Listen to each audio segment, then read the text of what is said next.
E aí galera, beleza? Tudo bem? Aqui quem fala é o professor Edson Moraes. Estamos de volta, né? Para dar sequência aos nossos assuntos, nossos conteúdos aqui de física do primeiro ano. E em especial, né, agora dando sequência ao estudo de cinemática do movimento uniformemente variado, mais conhecido como MOVE, tá? E agora vamos inaugurar essa nossa maneira, né, de explicar, você vendo aqui no meu olho e eu olhando no seu, para poder a gente compreender melhor, tá bom? As nossas aulas e os nossos assuntos, tá bom? Então vem para cá, vem comigo. Então, do que se trata o movimento uniformemente variado? Preste bem atenção. Eu digo sempre aos meus alunos que ele tem que estudar o conteúdo desde, né? Deixa eu pegar aqui a nossa canetinha, desde o título, estudar a etimologia. O que é que o título quer dizer? Olha, movimento uniformemente variado, engraçado, parece um paradoxo. Tem algo que é uniforme, mas tem algo que é variado. Então preste bem atenção. O que vai ser variado agora, diferentemente do movimento uniforme apenas? No movimento uniforme, nós tínhamos que a velocidade era constante, ou seja, os espaços eram percorridos em tempos iguais. Os espaços eram iguais em tempos iguais. Isso ia gerar sempre um movimento constante, de velocidade constante. No movimento uniformemente variado, o que vai acontecer, que é constante, o que é que continua sendo agora uniforme? Agora vai surgir para nós a aceleração. Já já a gente vai dar uma pincelada, né, retomando o conceito de aceleração para você, né, lembrar. E ela precisa, né, existir, ou seja, então ela não pode ser nula. Para quê, Edson? Para algo variar. Ou seja, conforme você pisa no acelerador, se mantém pisado no acelerador, seja do seu carro, seja na sua moto, né, você vai variar a velocidade. Nós agora entramos no assunto que quem é constante agora é a aceleração e quem, portanto, vai variar é a velocidade, tá bom? Então vamos em frente. Então, esse quociente, ó, ΔV sobre ΔT, ele agora é constante. Ou seja, é com que rapidez se altera a velocidade. E a isso a gente dá o nome de aceleração, ok? Pessoal, desconsidere aqui, viu, os meus vizinhos, porque eles não têm noção, sabe? Então, tá aí o que a gente falou. É a rapidez com que a velocidade muda, tá bom? Então, no assunto anterior, do movimento uniforme, era com que rapidez se andava, se variavam espaços. Agora, com que rapidez essa velocidade pode ser alterada. Tanto para mais quanto para menos, no caso da frenagem, tá bom? Então, para você ter ideia, o carro ele está no tempo 1 e com uma certa velocidade. Depois de um certo momento, tem se decorrido um tempo e a velocidade dele já pode ser uma outra. Nesse trajeto, ele alterou sua velocidade em função do tempo. Isso quer dizer que ele tinha aceleração, tá bom? Vamos lembrar o que é um movimento acelerado e o que é um movimento retardado, tá? Se você não acompanhou nossas aulas anteriores sobre movimento uniforme, é interessante você lembrar isso daqui. O movimento acelerado é aquele em que o valor absoluto da velocidade escalar sempre vai aumentar em função do tempo. E o que é esse valor absoluto da velocidade? É uma combinação de dois fatores, de duas variáveis, velocidade e aceleração. Aqui eu só posso dizer que um movimento é acelerado se alterar a velocidade e se alterar a aceleração. Agora veja como. No movimento acelerado, a velocidade escalar v e a aceleração escalar alfa, ou simplesmente a, tem que gerar o mesmo sinal. Como assim? Existem duas situações. Se a velocidade for positiva e a aceleração também for positiva, se eu fizer o produto dos dois, eu tenho um resultado positivo. Sim ou não? Isso implica dizer que o módulo da velocidade vai aumentar. Ou seja, o valor absoluto da velocidade vai aumentar em função do tempo. Mas existe uma outra maneira desse resultado dar positivo, né? Se ambos forem negativos. Então, se a velocidade for negativa e se o cara está, né, com uma aceleração também negativa, negativa com negativa, lembra desse produto, tá? Então, isso vai dar positivo. Isso também vai fazer com que o movimento, né, a velocidade absoluta seja aumentada em função do tempo. Tá bom? Agora vamos relembrar dois nomes importantes. Quando a velocidade era positiva, a gente chamava e classificava esse movimento como? Movimento progressivo, exatamente. E quando a velocidade era negativa, a gente chamava esse movimento como? retrógrado ou regressivo. Agora, quando acontecer essa situação ou essa, a gente vai dizer que ele também é um movimento acelerado. Tudo bem? Movimento acelerado, cuidado, não é bem como você aprendeu lá no fundamental, talvez. Movimento acelerado não é simplesmente quando a aceleração é positiva, quando o cara está acelerando. Não. Tá? Então, vamos lá. O que é então, portanto, o movimento retardado? É fácil de você entender. É quando o valor absoluto da velocidade agora diminuir em função do tempo. Ou seja, se naquele produto entre velocidade e aceleração der positivo, o valor absoluto da velocidade aumenta.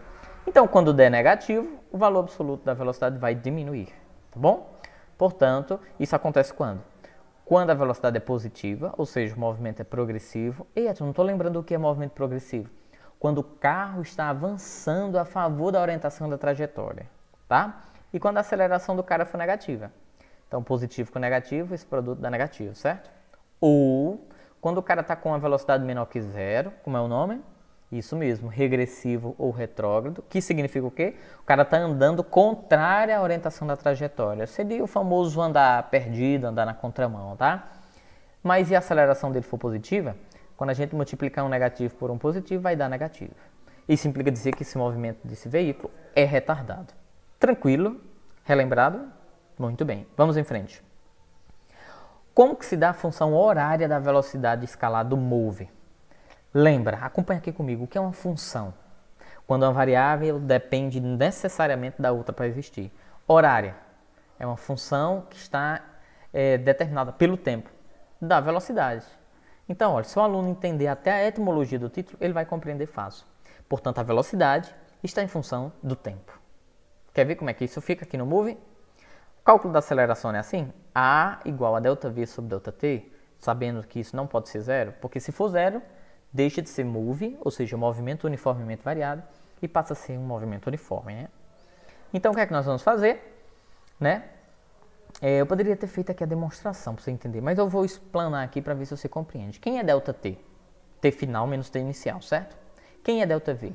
V final menos V inicial, ok? Partindo do pressuposto que quase sempre nas situações o tempo inicial é zero, então o tempo inicial daqui de baixo ele ia embora. E aí você ia fazer cruz credo, ou seja, o famoso meio por extremos, como a gente diz. Se você fizer isso, e se você isolar a variável velocidade, passa todo mundo para o segundo membro, você vai encontrar essa formulazinha, que a gente chama às vezes carinhosamente de vovô ativo, ou vovó ativa, depende, né? Eu não conheço eles. Tá bom? A velocidade final depende da velocidade inicial do seu veículo, mas um fator muito importante, aceleração versus o tempo. Tranquilo? Vamos praticar? Vamos ver o que a gente já sabe diante desses assuntos? Primeira questão. O que exatamente significa dizer que um movimento é realizado com uma aceleração escalar constante de 3 metros por segundo ao quadrado? Tá? 3 metros por segundo ao quadrado significa dizer que em cada segundo a velocidade do móvel aumenta em 3 metros por segundo. Deixa eu voltar aqui para você ver. Minha gente, desconsidere, por favor, esses gritos aberrantes ali dos nossos vizinhos, tá? A velocidade eu não coloco em cima e não vou dividir pelo tempo aqui embaixo. Então, metro por segundo é a unidade física da velocidade, né? E o tempo, que é segundo, é a unidade física do tempo. Então, quando eu divido metro por segundo, vai surgir o quê? Metro por segundo ao quadrado. Por isso, na nossa explicação, significa que em cada 1 segundo, a velocidade desse móvel vai aumentando em 3 metros por segundo. Ok? Muito bem, vamos em frente. Segundo exemplo. Um móvel se movimenta sobre a trajetória retilínea e tem velocidade em função do tempo, conforme indicado abaixo. Presta atenção aí nessa tabela, tá? Tá vendo? O tempo começou do 0, 1, 2, 3, 4, 5 segundos. Olha o que aconteceu com a velocidade do cara. A velocidade do cara passou de menos 2 para menos 6, para menos 10, para menos 14, ou seja, esse valor só diminui. Então o que vai acontecer? Qual a aceleração média do móvel do intervalo 0 a 5? E letra B, como que eu classifico esse movimento? Simples, né? A aceleração é ΔV sobre ΔT. Então vou botar velocidade final menos a velocidade inicial, tempo final menos o tempo inicial, tá? Velocidade final menos 22, menos a inicial que é menos 2, sobre 5 menos 0. Menos com menos dá mais, então menos 22 mais 2, menos 20. Dividido por 5, menos 4. Menos 4 metros por segundo ao quadrado. Isso é a aceleração. Só com a aceleração, Edson, dá para distinguir se o movimento é acelerado, retardado? Ainda não. Vamos para a letra B. Como que eu vou classificar? Você lembra?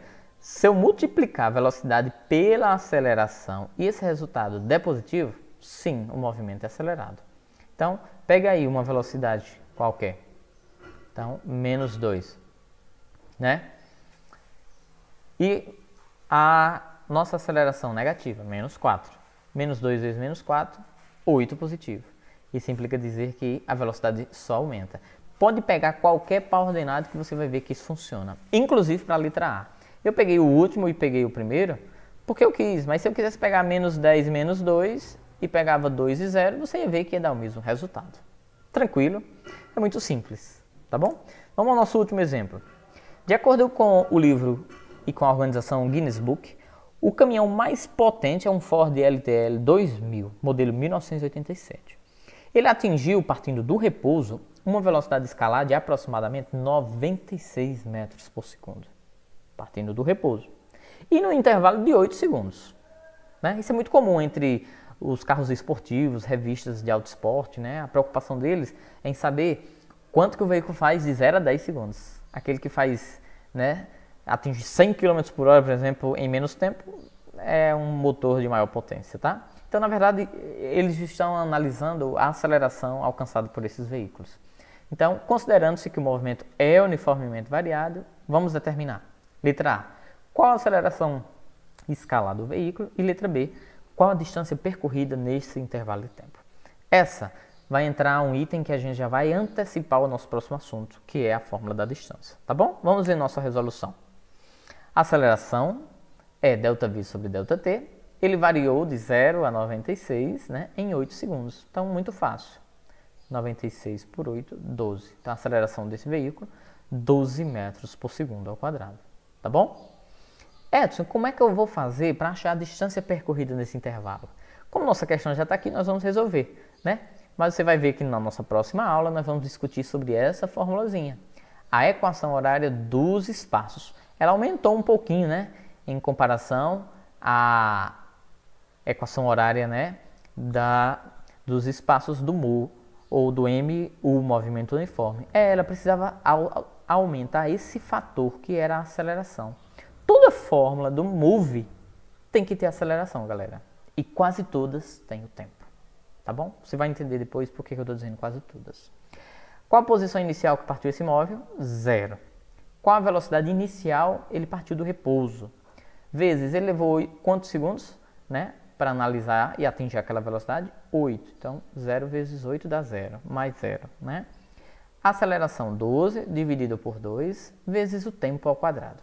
Nas nossas próximas aulas nós vamos entender por que essa função agora está ao quadrado, tá bom? 8 ao quadrado, 64. 12 dividido por 2, 6.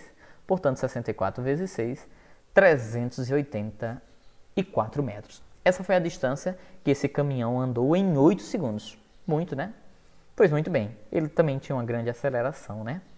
Eu queria que você, nosso aluno, aí da EREM ABC, depois dessa introdução sobre esse novo assunto, fosse lá no nosso livro, na página 57, 59, e fosse tentando se debruçar sobre as questões que o nosso livro traz lá, tá? Veja se você consegue. Depois você volta lá, fala com a gente através das nossas redes sociais, que a gente vai tirar a sua dúvida.